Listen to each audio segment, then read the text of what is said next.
আমি পরীক্ষা দিয়েছি। এরপর আমাদের কুটুমের আত্মীয় স্বজন সম্পর্ক আমি আপনাদের বললাম মনে করে কষ্ট দিবেন না, সকলে দোয়া করবেন। যদি আল্লাহ তাআলা হাতে রেখে রিজিকে রাখে, যদি আগামী বছর ইনশাআল্লাহ বিশেষ করে এই মাদ্রাসা ঠাকুরগাঁও ইসলামিয়া হাফিজিয়া মাদ্রাসাকে আল্লাহ তাআলা কবুল করুন। আমি এই মাদ্রাসার সফলতা কামনা করছি। আল্লাহ তাআলা যেন দিন এই মাদ্রাসাকে দিন সুরক্ষিত দান করে, যা কিছু প্রয়োজন আল্লাহ তাআলা যেন গায়বী খাজানা থেকে পূরণ করে দেয়।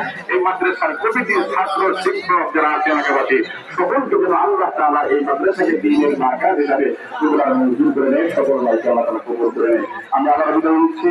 আসসালামু আলাইকুম ওয়া রাহমাতুল্লাহি ওয়া বারাকাতুহু। আলোচনায় গুরুত্বপূর্ণ বয়ান পেশ করেছেন। হযরতকে অসংখ্য ধন্যবাদ।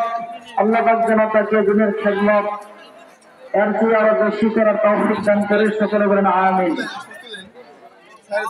সম্মানিত শ্রোতা মণ্ডলী, এই মুহূর্তে আমাদের সাহেব হযরতকে ওনার সহসভাপতিত্বের আসন গ্রহণ করার জন্য বিনীতভাবে অনুরোধ করা হল।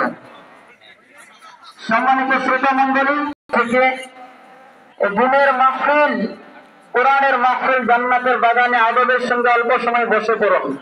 একটি রাত 2-3 ঘন্টা আল্লাহর জন্য কোরবানি করে দেন ইনশাআল্লাহ। সবাই বসে পড়ুন আদবের সঙ্গে। এখন আমাদের মাদ্রাসার ছাত্রদের লেখাপড়ার কিছু প্রদর্শনী আপনাদের মাঝে দেখানো হবে।